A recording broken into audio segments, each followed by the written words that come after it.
बृहस्पतिवार की कथा। बृहस्पति को विष्णु जी की पूजा की जाती है। दिन में एक बार पीला नमक का भोजन करें। पीले वस्त्रों, पीले फलों का प्रयोग करें। भोजन चने की दाल का हो। पीले फूल, चने की दाल, पीले चंदन से पूजा करें। पूजन के पश्चात कथा सुने। यह व्रत करने से बृहस्पति देवता प्रसन्न होते हैं तथा धन, अन्न, विद्या व स्वरूपवान पत्नी की प्राप्ति होती है। स्त्रियों के लिए यह व्रत अति शुभ फलदायी है। इस व्रत में केले का पूजन होता है। एक नगर में एक बड़ा व्यापारी रहता था। वह दूसरे देशों में जहाजों में माल लदवाकर भेजा करता था। वह स्वयं भी दूर देश में जाया करता था। वह जिस प्रकार अधिक धन कमाता उसी प्रकार जी खोलकर दान भी करता था, परंतु उसकी पत्नी अत्यंत कंजूस थी। वह किसी को एक दमड़ी देकर भी प्रसन्न नहीं थी। एक बार यह सेठ जब दूसरे देश व्यापार करने गया हुआ था तो पीछे से बृहस्पति देव ने साधु वेश में उसकी पत्नी के पास पहुंच भिक्षा मांगी। तब उस व्यापारी की पत्नी से बृहस्पति देव ने कहा, हे महात्मन, मैं इस दान पुण्य से तंग आ गई हूँ। मेरे पति व्यर्थ में ही अपना कमाया हुआ धन नष्ट कर देते हैं। कृपया ऐसी कोई उपाय बताइए जिससे सारा धन नष्ट हो जाए और यह धन लुटता हुआ ना देख सकूं। बृहस्पति देव बोले, हे देवी, तुम बड़े ही विचित्र स्वभाव की नारी हो। धन और संतान की कामना तो प्रत्येक मनुष्य करता है, चाहे वह पापी ही क्यों ना हो। अपने धन को पुण्य कार्यों में खर्च करो। भूखों को भोजन कराओ, प्यासों के लिए प्याऊ लगवाओ, यात्रियों के लिए धर्मशालाएं बनवाओ। निर्धनों की कुंवारी कन्याओं का धन के अभाव में विवाह नहीं हुआ है, उनका विवाह संपन्न कराओ। अनेक पुण्य कार्य करो जिनके करने से तुम्हारा लोक परलोक सार्थक हो सकता है। लेकिन व्यापारी की पत्नी बहुत हठी थी। बोली, महाराज जी, मैं इस विषय में आपकी बात नहीं मानूंगी। मुझे ऐसे धन की कोई अभिलाषा नहीं जो दूसरों में बटे। बृहस्पति देव बोले, यदि तुम्हारी ऐसी ही इच्छा है तो तुम एक उपाय करना। 7 बृहस्पतिवार घर गोबर से लीपकर पीली मिट्टी से सर को धोना, मांस मदिरा ग्रहण करना, कपड़े अपने घर में धोना, फिर बस तुम्हारा सारा धन नष्ट हो जाएगा। इतना कहकर बृहस्पति देव अंतर्ध्यान हो गए। सेठ की पत्नी ने बृहस्पति देव के कहे अनुसार 7 बृहस्पतिवार वैसे ही करने का निश्चय किया। केवल 3 गुरुवार बीतने पर ही उसका संपूर्ण धन नष्ट हो गया और वह परलोक सिधार गई। उधर समुद्र में माल से भरा जहाज उसके पति सहित डूब गया। उसने बहुत ही मुश्किल से एक तख्ते पर बैठकर अपनी जान बचाई। जब वह अपने नगर पहुंचा तो देखा कि उसका सब कुछ नष्ट हो चुका है। उस व्यापारी ने अपनी पुत्री के मुख से संपूर्ण वृत्तांत सुना। उसने अपनी पुत्री को सांत्वना दी। वह प्रतिदिन जंगल में जाकर लकड़ी काट कर लाता और उन्हें बेचकर अपनी जीविका चलाता। एक दिन उसकी पुत्री ने दही खाने की इच्छा प्रकट की, लेकिन व्यापारी के पास इतने भी पैसे नहीं थे कि वह अपनी पुत्री के लिए दही लाकर दे सकता।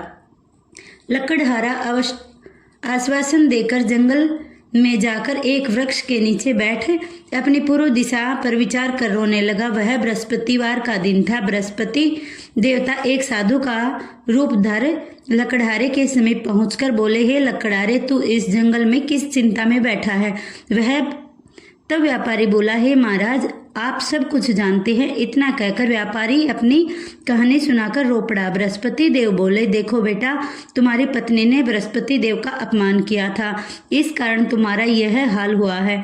लेकिन अब तुम किसी प्रकार की चिंता मत करो, भगवान तुम्हारे सुख के दिन फिर लौटाएंगे। तुम गुरुवार के दिन बृहस्पति देव का पाठ किया करो। 2 पैसे के चने और गुड़ लेकर जल के लोटे में शक्कर डालकर वह अमृत और प्रसाद अपने परिवार के सदस्यों और कथा सुनने वालों में बांट दो। स्वयं भी प्रसाद व चरणामृत लो। भगवान तुम्हारी समस्त कामनाओं को पूर्ण करेंगे। साधु की बात सुनकर व्यापारी बोला, महाराज, मुझे तो इतना भी नहीं बचता कि मैं अपनी पुत्री के लिए दही लाकर भी दे सकूं। व्यापारी की बात सुनकर साधु पुनः बोले, तुम लकड़ियां शहर में बेचने जाना। तुम्हें लकड़ियों के दाम पहले दुने से चौगुने मिलेंगे, जिससे तुम्हारे सभी कार्य सिद्ध हो जाएंगे। इतना कहकर साधु रूपी बृहस्पति देव अंतर्ध्यान हो गए।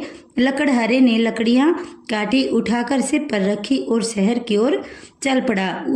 उसकी लकड़ियों के अच्छे दाम मिले, जिनसे उसने अपनी पुत्री के लिए दही लिया तथा गुरुवार की कथा हेतु चने गुड़ लेकर कथा की और प्रसाद बांटकर स्वयं भी खाया। उसी दिन से उसकी सभी कठिनाइयां दूर होने लगी। परंतु अगले बृहस्पतिवार को वह कथा करना भूल गया। अगले दिन वहां के राजा ने एक बड़े यज्ञ का आयोजन कर पूरे नगर के लोगों के लिए भोज का आयोजन किया। राजा की आज्ञा अनुसार पूरा नगर राजा के महल में भोज करने आया, लेकिन व्यापारी व उसकी पुत्री तनिक विलंब से पहुंचे, अतः उन दोनों को राजा ने महल में ले जाकर भोजन कराया। जब वे दोनों लौटकर आए तब रानी ने देखा कि उसकी खूंटी पर टंगा हार गायब है।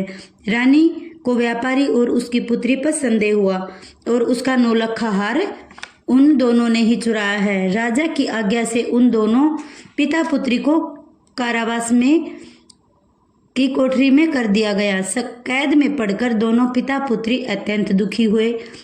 उन्होंने बृहस्पति देव का स्मरण किया। बृहस्पति देवता ने प्रकट होकर व्यापारी से कहा, हे मूर्ख, तू पिछले सप्ताह मेरी कथा करना भूल गया था, इसी कारण तू इतने कष्ट भोग रहा है। परंतु तू चिंता मत कर, बृहस्पतिवार के दिन कैद खाने के दरवाजे पर तुम्हें 2 पैसे मिलेंगे। उनसे तुम चने और मुनक्का मंगवाकर विधि पूर्वक बृहस्पति देवता की कथा करना, तुम्हारे सब दुख दूर हो जाएंगे। बृहस्पतिवार को जैसे कैद खाने के द्वार पर 2 पैसे मिले, बाहर सड़क पर एक स्त्री जा रही थी। व्यापारी ने उसे बुलाकर उसे कहा, चना लाने को कहा। इस पर वह स्त्री बोली, मैं अपनी बहू के लिए गहने लेने जा रही हूँ, मेरे पास समय नहीं है। इतना कहकर वह वहां से चली गई। थोड़ी देर के पश्चात वहां से एक और स्त्री निकली। व्यापारी ने उसे बुलाकर कहा, हे बहन, मुझे बृहस्पतिवार की कथा करनी है, तू मुझे 2 पैसे का गुड़ चना ला दो। वह स्त्री बृहस्पति देव का नाम सुनकर बोली, भाई, मैं तुम्हें अभी गुड़ चना ला कर देती हूँ। मेरा इकलौता पुत्र मर गया, मैं उसके लिए कफन लेने जा रही थी, मगर अब पहले तुम्हारा काम करूंगी, उसके उपरांत ही अपने पुत्र के लिए कफन लाऊंगी। वह स्त्री बाजार से व्यापारी के लिए चना गुड़ ले आई और उसने स्वयं भी बृहस्पति देव की कथा सुनी। कथा समाप्त होने पर वह स्त्री कफन ले अपने घर गई तो क्या देखती है कि लोग उसके पुत्र की लाश को राम नाम सत्य कहते हुए शमशान की ओर ले जा रहे हैं। तब वह स्त्री ने उन लोगों से कहा, भाई, मुझे अपने लड़के का मुख तो देख लेने दो। अपने पुत्र का मुख देखकर उस स्त्री ने उसके मुंह में गुड़ और चना का प्रसाद चरणामृत डाला। प्रसाद व चरणामृत के प्रभाव से वह पुनः जीवित हो गया, माता के गले से लग गया। पहले स्त्री जिसने बृहस्पति देव का निरादर किया था, जब अपने पुत्र के विवाह हेतु अपनी पुत्र वधू के लिए गहने लेकर लौटी तो उसका पुत्र घोड़ी पर बैठकर निकला तो घोड़ी ने ऐसी उछल मारी कि वह घोड़ी से गिरते ही मर गया। तब वह स्त्री रो रो कर बृहस्पति देव से क्षमा याचना करने लगी। उस स्त्री की क्षमा के लिए प्रार्थना से बृहस्पति देव साधु वेश में वहां पहुंचकर कहने लगे, देवी, अधिक विलाप करने की आवश्यकता नहीं है, यह बृहस्पति देव का अनादर करने के कारण हुआ है। तुम वापस जाकर मेरे भक्त से क्षमा मांगकर कथा सुनो, तब ही तुम्हारी मनोकामना पूर्ण होगी। वह स्त्री जेल खाने पहुंचकर हाथ जोड़कर उससे क्षमा मांगकर बोली, भक्तराज, मैंने तुम्हारा कहा नहीं माना, जिस कारण बृहस्पति देव मुझसे रुष्ट हुए हो गए और मेरा इकलौता पुत्र घोड़ी से गिरकर मर गया। व्यापारी बोला, हे माता, तुम व्यर्थ की चिंता मत करो, बृहस्पति देव सब कल्याण करेंगे। तुम अगले बृहस्पतिवार को आकर कथा सुनकर प्रसाद ग्रहण करना। तब तक तुम अपने पुत्र के शव को इत्र, घी आदि सुगंधी पदार्थों में सुरक्षित रखो। उस स्त्री ने ऐसा ही किया। बृहस्पतिवार के दिन वह गुड़ और चना और जल का लोटा लेकर जेल के द्वार पर पहुंची और श्रद्धा के साथ कथा सुन चरणामृत व प्रसाद अपने पुत्र के मुख में डाल दिया। प्रसाद व चरणामृत के प्रभाव से वह पुनः जीवित हो गया।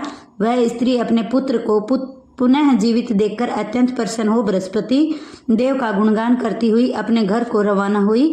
उसी रात्रि में बृहस्पति देव ने राजा को